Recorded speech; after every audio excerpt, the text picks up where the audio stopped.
We don't usually start a video boat report in an airport, but this isn't just any old boat. We've been up at 4 AM this morning to catch the first flight out of Luton, to fly in to Nice airport, and now we're going to get in a hire car, drive over to La Napoule, where we are going to test the very first number of the Fairline F-line 33. Well, this is the moment I've been looking forward to for a long time. We've seen the whole gestation period of this boat. I've seen it being the whole design. I even helped gel coat a little bit of it. But now is the first time I'm actually going to drive it. And you know what? It's a little bit like meeting an icon or something. You're slightly concerned whether it's actually going to live up to your expectations. But now's the time we're going to have to find out. So I'm going to engage the twin 430 horsepower V8s. We've got the legs tucked in. You can just hear them beginning to pick up a few revs.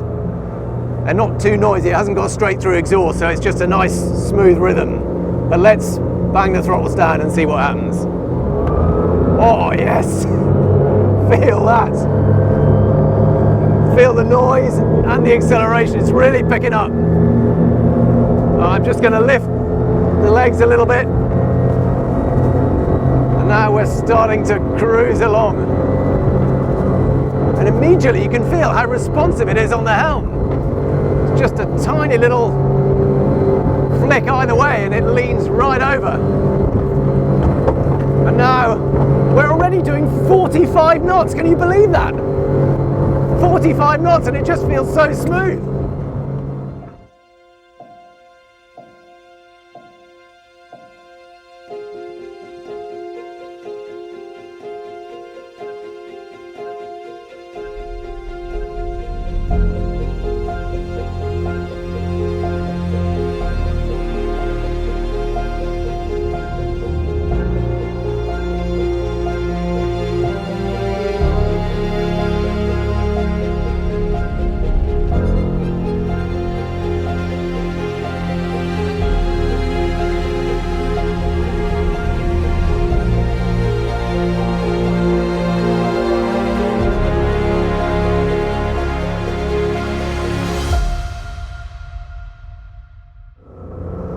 So one of the nice things about the hull is, on a lot of boats, they ride really well in a straight line when you've got the keel and the deepest part of the V cutting into it.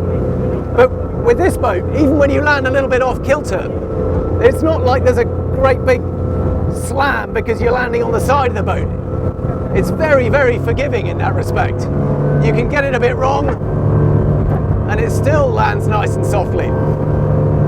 And there's only 2.2 turns lock to lock, so it very quickly just turns from one lock to the other. Leans right over. I don't know if you can see just how far it leans, but it's quite remarkable. And it just flicks from side to side. It really is like a sports car or something. But it's because it hasn't got those big chine flats. Even when you land at an angle, it doesn't seem to matter, it lands nice and softly. And then when you up the pace a little bit, trim the legs up to about -1 0 degrees, and suddenly we're doing 36, 38 knots, and it just keeps on going. There's so much power there. Now we're doing 45 knots and it's just very, very comfortable.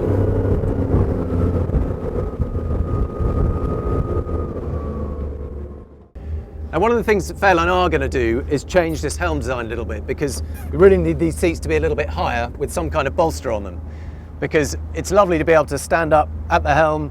It works fine in terms of the throttle position and the wheel, but you do want a little bit more support behind you here, so that you can stand, see out and feel really nicely braced, because it is so quick, this boat.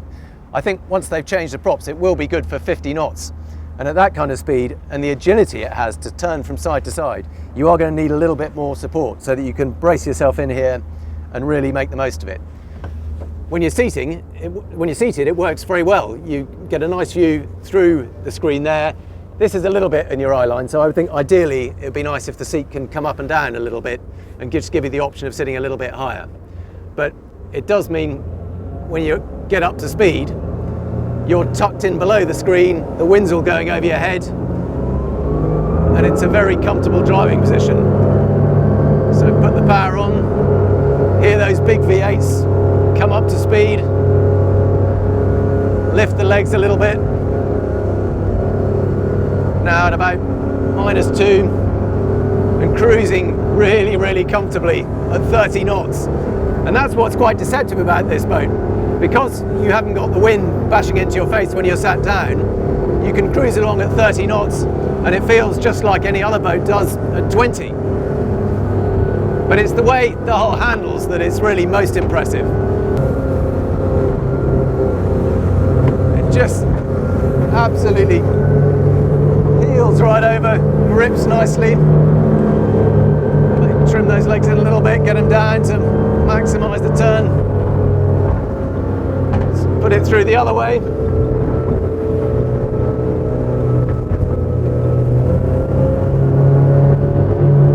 Really can power out of the turn.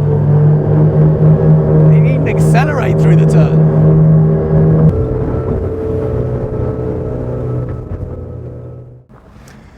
The nice thing about this boat is, yes, it's a performance boat, but it's also a really usable day boat. So the seating is extremely flexible. It's set up at the moment as a dinette. You've got plenty of space for 2 or 3 to sit along each side of the dinette. There's a table that swivels and opens up and becomes big enough for a full dining table. Then this seat here, the back hinges over so that you can face looking aft. This one also flips over. The table sinks down and you can make up one huge sunbed area. And then the platform itself also has a neat trick. So if I press this button here, the whole platform gradually starts to hinge up and over, and that becomes an extended bathing platform with a ladder in it, all there. So there you have a lovely little platform on the sea that is a transom when it's up, and when it's folded down, it's a really usable bathing platform. The designers have spent a lot of time getting the details right on this boat. There's some lovely little touches, particularly the lighting. So here you can see the Fairline badge all backlit, and there's nice little pools of LED lighting all around the deck. And even here, it's almost like a supercar design. You've got these beautiful stainless steel inlays with light glowing out from behind them, and when you see the boat leaving in the evening sunlight, it just looks stunning. Of course, even the cleats themselves, nice fold-in out cleats. Again, little pools of light down here. Beautifully moulded lockers on both sides. That's for your main electrics. Some lovely little details for the fenders, for example. Rather than having rails everywhere, we've got little pop-up fender ties all along the deck. Beautiful stainless steel air intakes. And then all around the deck, in between the teak and the stainless steel trim, there's this LED strip that runs the whole way around the boat, right up to the bow, and then just underneath the bow, it's got the F-line logo, again, all backlit. It looks beautiful in the evening light. And here's another nice touch. These little side access gates, when you open them up, they're on these lovely big pantograph hinges that just mean the whole door swings in out of the way, tucks inside there, and then you've got nice easy access to the foredeck. No day boat is complete without a wet bar, and this has got a very comprehensive one. Lift up the 2 lids, got an induction hob here that either runs off the generator or on shore power. Got a nice little sink in there. Over on this side, got a very comprehensive set. You've got your cutlery in the top drawer, bowls, glasses in the one below, all on positive catches that keep it locked in. Plates and cups, and more plates. So all nicely comprehensive tucked in there. Got an ice maker and the all-important fridge. Keep your drinks cool in there. Helm itself is a very nice, neat, simple design.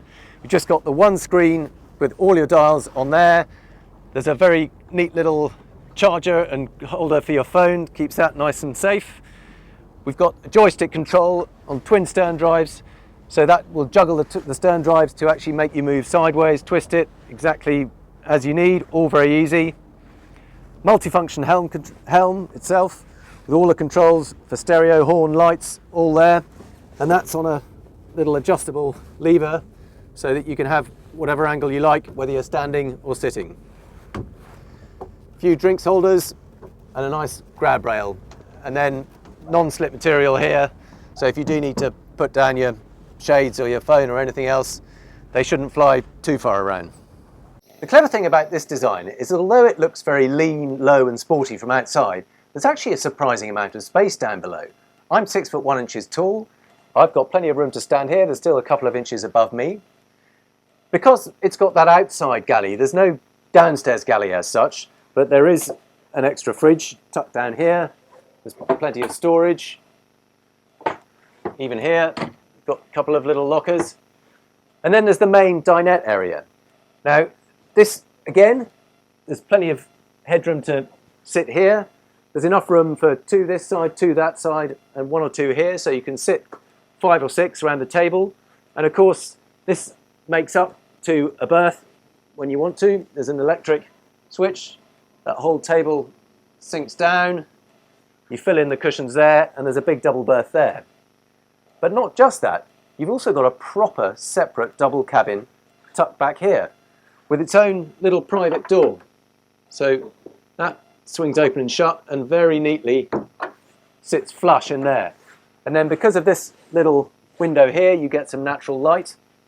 And there is a hatch just above the table there, so there's plenty of natural light down here. What you don't have, of course, is hull windows. Even though it's got that clever design outside that looks like there's a recess with windows in, they're not windows, they're just styling panels.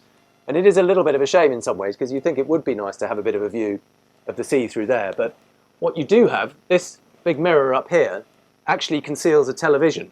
So you can watch TV, and you can even have an option of a forward-facing camera, and that can relay an image of the sea onto that screen there.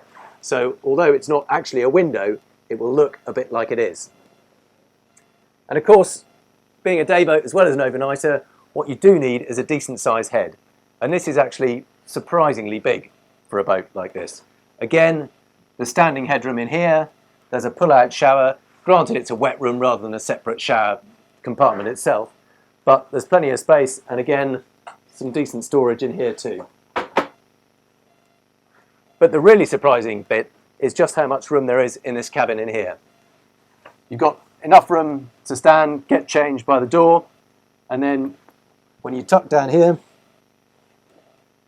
there is a little cutout here with just enough space to enable you to sit on the bed, put your socks on, and then there's a decent sized bed itself, which you can lie either way round. It's probably about 4'6" wide, but it does mean you have the privacy of a separate cabin.